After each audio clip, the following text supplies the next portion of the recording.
नमस्कार। ग्रेटर नेपाल टिभीले तयार पारेको अन्तर्राष्ट्रिय न्युजहरूको सङ्गालो ग्रेटर न्युजबाट यहाँलाई हार्दिक स्वागत छ।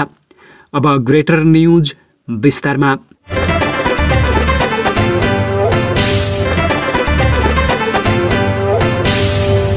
बेलारुसका राष्ट्रपति अलेक्जेन्डर लुकासेन्कोले बिहिबार रुसले आफ्नो देशमा आणविक हतियार सार्न थालेको बताएका छन्।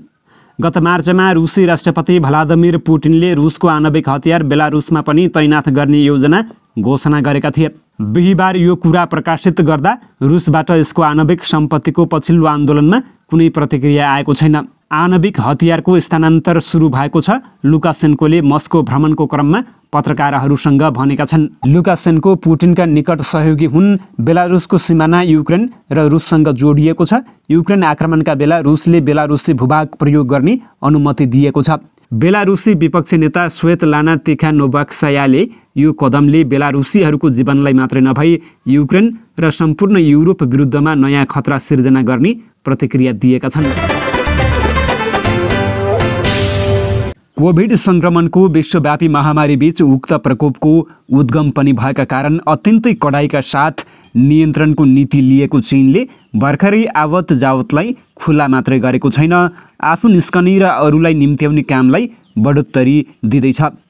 माओवादीको 20 सदस्यीय टोली गत हप्ता चीन पुगिसकेको छ भने नेपाली काङ्ग्रेसका नेताहरू सम्मिलित अर्को टोली पनि छिट्टै त्यता लाग्दैछ।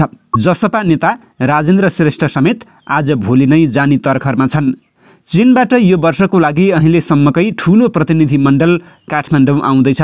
पार्टी स्थायी कमिटी सदस्य वाङ स्याओहुईको नेतृत्वमा टोली आउन लागेको हो। उनी चीनको महत्त्वपूर्ण प्रान्त मानिने देङ स्याओपिङको गृह क्षेत्र सिचुवानमा सन् 2022 को अप्रिलदेखि पार्टी सचिव छन्। 1962 मा जन्मिए नेसनल फिल्म एडमिनिस्ट्रेसनको निर्देशक र पार्टी प्रचार विभाग उपप्रमुखको रूपमा पनि क्षमता देखाइसकेका व्यक्ति हुन्। यसै साता काठमाडौँ ओर्लिने तयारीमा रहेका उनी नेपालका लागि भौगोलिक सहयोगको प्याकेज सहित आउँदैछन्। यता काठमाडौँमा चिनिया राजदूत छेन सोङको सक्रियता बढेको छ। नेपालको सीमा सुरक्षा हेर्ने आधिकारिक निकायका रूपमा रहेको सशस्त्र प्रहरीका प्रमुखसँग भेटेर आपसी सहयोगबारे छलफल गरेका छन्। औपचारिक रूपमा सुरु नभएको सङ्खुवा सभाको किमाङथाङका र 5 थरको च्याङथापु स्थित नाका खुल्ला गर्ने तयारी रहेको पनि उनले सशस्त्र प्रमुखसँगको भेटमा बताएका छन्। त्यस्तै मुस्ताङ स्थित कोरला नाकाको सम्भाव्यता अध्ययन गर्ने र खोल्नेतर्फ अग्रसर हुने वचन समेत दिएका छन्। प्रधानमन्त्री पुष्पकमल दाहाल प्रचण्ड र चिनिया राजदूत छन सोङ बीच भेटवार्ता भएको छ। बिहिबार बालुवाटारमा उनीहरूबीच भेटवार्ता भएको हो। राजदूत छन सोङले बिआओ फोरममा सहभागी नहुनुको कारणबारे सदनमा दिएको अभिव्यक्तिप्रति प्रधानमन्त्रीसँग आपत्ति जनाएका हुन्।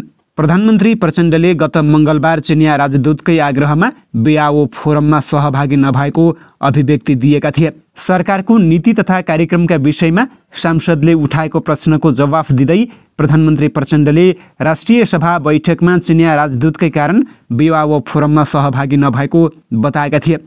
उत्तरले बिआओ फोरममा निम्ता गरेको पक्कै पनि हो, तर त्यहाँ नजाने भनेर नेपाल सरकारले निर्णय गरेको होइन। माननीय सदस्यहरूलाई प्रश्न होस्, बरु चिनिया राजदूतले नै यहाँको राष्ट्रपति र उपराष्ट्रपति पनि चुनावको दबाव गठबन्धन बन्ने र भत्किने प्रक्रिया देखेपछि सरकारको अप्ठ्यारो बुझेर तपाईँ बिआओ फोरममा जान सम्भव देखिरहेको छैन, अलि पछि गरौँ कि चीन भ्रमण भनेपछि मैले उहाँलाई मर्का बुझिदिनु भएकोमा धन्यवाद भनेको थिएँ, उनले भनेका थिए। स्रोतका अनुसार राजदूत छन सोङ बिहिबार 10 बजे प्रधानमन्त्री निवास पुगेका थिए। उनीहरूबीच करिब 1 घण्टा सघन छलफल भएको स्रोतको भनाइरहेको छ। यसैबीच प्रधानमन्त्री प्रचण्ड बजेट लगत्तै भारत भ्रमणमा जाने भएका छन्। प्रधानमन्त्री नियुक्त भए लगत्तै भारतीय मिडियासँगको अन्तर्वार्तामा उनले आफ्नो पहिलो विदेश भ्रमण भारतबाट हुने बताएका थिए। भारतले नेपालमा पेट्रोलियम पाइपलाइन र इन्धन भण्डारण डिपोमा 3 वटा परियोजना अनुदानमा निर्माण गरिदिने भएको छ। 17 जेठदेखि प्रधानमन्त्री पुष्पकमल दाहाल प्रचण्डको भारत भ्रमणका क्रममा सिलगुडीदेखि झापाको 4 आलीसम्म दोस्रो अन्तर्देशीय पाइपलाइन भण्डारण डिपो निर्माणको समझदारी हुँदैछ। त्यस्तै भारतको मोतिहारीदेखि बाराको अम्लेखगञ्जसम्मको पेट्रोलियम पाइपलाइनलाई चितवनको लोथरसम्म विस्तार गर्न समझदारी हुने उद्योग वाणिज्य तथा आपूर्ति मन्त्री रमेश रिजालले बताएका छन्। मन्त्री रिजालले भने पेट्रोलियम पाइपलाइन र भण्डारका 4 परियोजनामध्ये चितवनको भण्डार डिपो भने नेपाल आफैले बनाउनु पर्नेछ।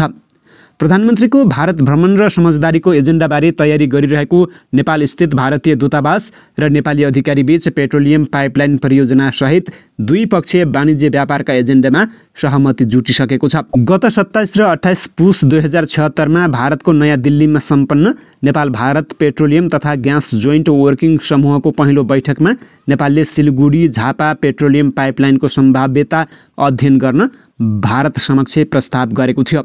करिब 35 किलोमिटर लामो उक्त परियोजनाका लागि 2076 फागुनमा भारतीय आयल कर्पोरेसन आइसिओले पाइपलाइन क्षेत्र रेखाङ्कन गरेको थियो।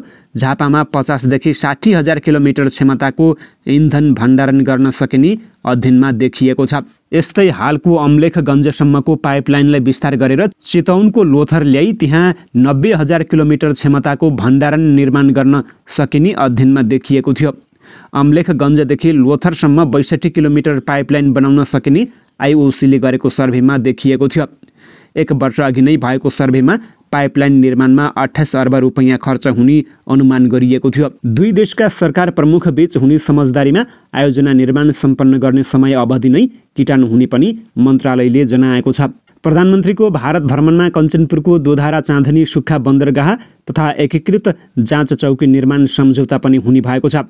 नेपालले निर्माण अघि बढाएको उक्त परियोजनामा भारतले बनाइदिने आश्वासनपछि सरकारले मन्त्री परिषदबाटै निर्णय गरेर केही अघि आयोजनाबाट पछि हटेको थियो।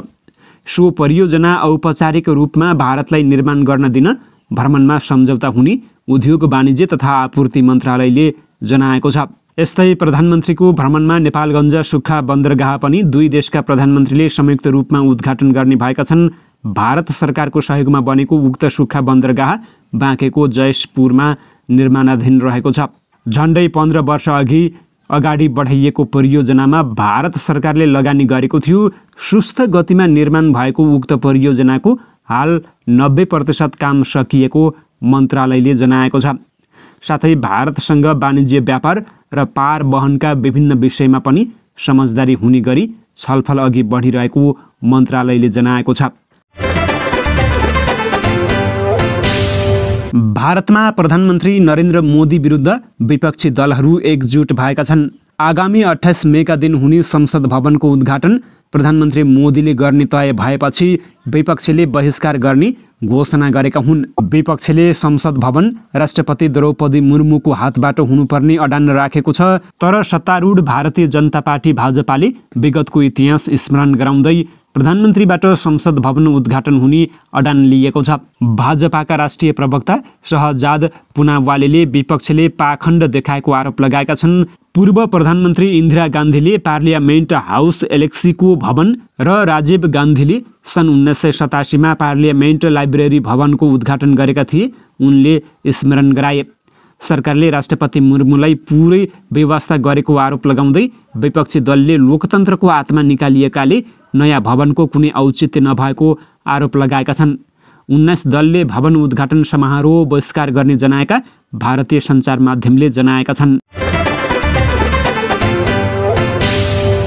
हिमालयन बैंकले हतियार खरिदमा एलसी खोल्न अस्वीकार गरेको छ। संयुक्त राष्ट्रसङ्घीय मिसन अन्तर्गत खटिने शान्ति सेनाका लागि 6 अर्ब रुपैयाँ बराबरको सैनिक सामग्री खरिद गर्न नेपाली सेनाले प्रतीत पत्र एलसी खोल्न लाग्दा बैंकले अस्वीकार गरेको हो।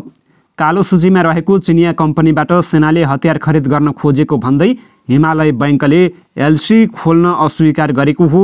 चिनिया कम्पनी नर्थ इन्डस्ट्रिज कर्पोरेसन नोरिन्कोबाट 6 अर्ब रुपैयाँ बराबरका 26वटा आर्मोर्ड पार्सिलियन क्यारियर एपिसी र हतियार खरिदका लागि एलसी खोल्न यही जेठ 3 गते नेपाली सेनाका अधिकारी सो बैंकमा पुगेका थिए। नोरिन्कोलाई संयुक्त राष्ट्रसङ्घले कालो सूचीमा राखेको थाहा पाएपछि हिमालय बैंकले एलसी खोल्न अस्वीकार गरेको हो।